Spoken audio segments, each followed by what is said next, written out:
Salut à tous, c'est Hugo de la chaîne NSS et sur Premiere Pro, il y a plein de manières d'utiliser la lumière pour créer des effets et aujourd'hui on va s'en servir sur du texte. Donc comme vous l'avez vu, ça va être une animation d'allumage de texte entre guillemets, donc comme si on allumait un néon, ça va avoir un petit peu de mal à démarrer au début et après ça va partir tout seul, on aura un pic d'intensité qui va s'adoucir par la suite. Le descriptif peut paraître compliqué mais rassurez-vous, c'est très simple. Pour ça, vous allez avoir besoin déjà de deux éléments, un texte sombre et un texte clair. Libre à vous de choisir les couleurs que vous souhaitez. On va mettre le texte sombre sur la piste numéro 2 par exemple et le texte clair sur la piste 1 et on va tous les deux les faire durer 3 secondes. Ça, ce sera juste le temps de notre animation. Sur votre texte sombre, vous allez pouvoir venir faire des découpes. Vous allez vous placer à 10 images et placer un premier cut, vous avancez d'une image et vous en faites un second, puis vous avancez de 8 images, donc ce qui va vous placer à 19 images et vous faites une coupe et là vous allez faire 6 petits segments les uns à la suite des autres. Donc vous coupez à chaque fois une image de plus et vous devez avoir 6 petits segments comme ceci. Ce qui fait que vous arrivez à 1 seconde tout pile.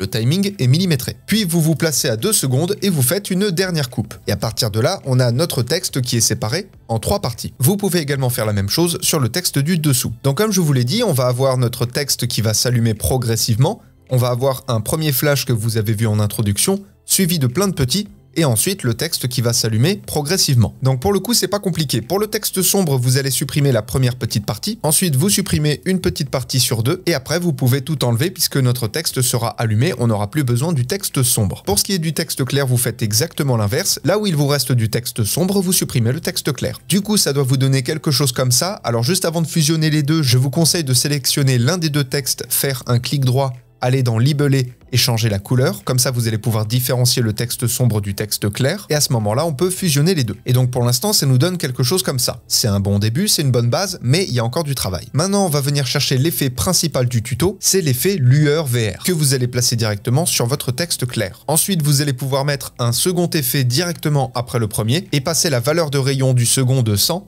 à 400. Vous pouvez ensuite sélectionner vos deux effets et les appliquer sur toutes les parties du texte clair. Maintenant, il nous reste deux choses à faire. Premièrement, on va réduire l'opacité du premier allumage du texte. Ça doit être un allumage très léger. Donc vous allez descendre tout en bas de vos options d'effets et passer l'opacité de 100 à 20. Sur la dernière partie de votre texte, vous n'avez pas besoin de mettre un quelconque effet puisque ce sera le texte en résultat final, donc le texte de base. Et donc maintenant, pour terminer, tout va se jouer ici. Vous allez placer votre tête de lecture au début de la deuxième partie de votre animation, activez le chronomètre de luminosité de lueur des deux effets lueur VR, vous avancez dans la timeline et vous passez la valeur des deux à 0 et vous mettez les images clés au bout du rush. Vous sélectionnez la coupe qui se trouve entre la partie 2 et la partie 3 et vous faites CTRL-D et vous déplacez le fondu enchaîné à fond à gauche. Et surtout, chose très importante pour finir, on n'oublie pas de placer un élément sous votre texte pour bien avoir la lumière qui ressort. Donc pour ma part, j'ai simplement placé un cache couleur noire, mais quand vous avez de la matière sous votre texte qui contient des effets de lumière, ces effets-là seront plus visibles. Et du coup, on a notre effet avec le premier flash d'allumage, suivi de plein de petits flashs et la lumière qui va s'adoucir progressivement avec le temps. Et le fondu enchaîné nous sert à supprimer tout le reste des effets, tout le reste de la lueur. Et vous avez votre animation de texte qui s'allume. Bref, voilà, c'est tout pour aujourd'hui. Je pense que les effets de lumière, ça va bien avec la période de Noël qui approche à très grands pas. Et en attendant de se retrouver dans de prochains tutos, apprenez, utilisez et progressez dans vos montages. Je vous fais des bisous et à plus.